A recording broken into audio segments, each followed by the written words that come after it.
Well, good afternoon, everybody. Do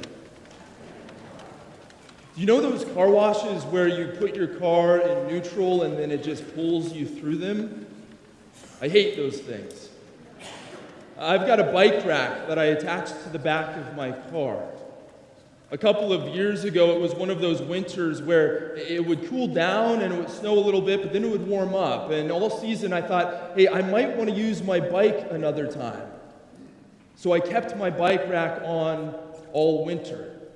And because of that, my car started to get really dirty. But I kept thinking, hey, I might need my bike again. So I kept the bike rack attached to my car. And I wouldn't go through a car wash because I was afraid what might happen if I did.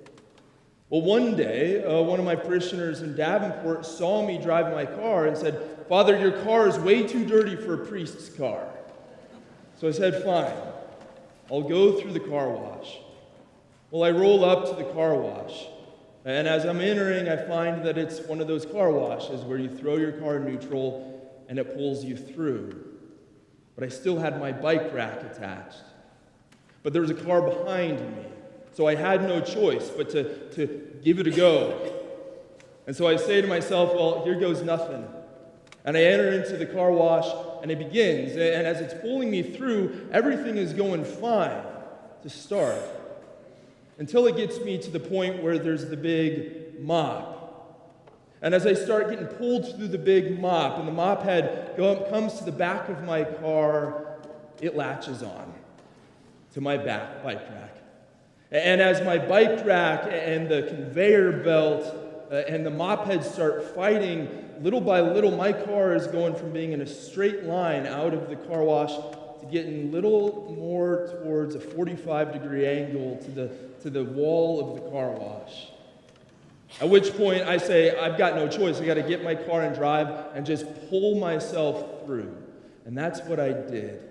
I don't know how the car wash fared through the whole thing, but my bike rack was at least intact. But my car was still a mess. Now, what didn't I do after that? I didn't take my bike rack off. I just decided I wasn't going to go through the car wash again for the rest of the season. But my car remained a mess. Why? Because I wasn't willing to detach this thing from it. And that decision to stay attached to this thing was simultaneously a decision to let my car remain dirty. Friends, our lives can become very full.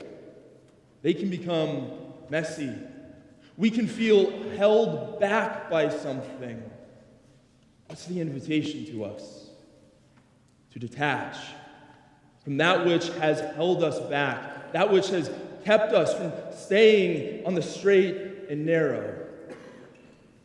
As we all approach this altar and receive ashes, our Lenten journey will begin with the words, repent and believe in the gospel.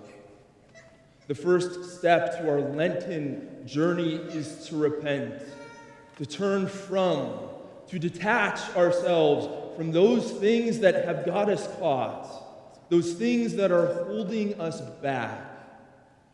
But in so doing, it frees us up to turn to the Lord. And so, my friends, what is a bike rack in your life? What has got you caught? What is the thing that you need to detach of more over the course of these 40 days so that you might be freed up to turn towards the Lord?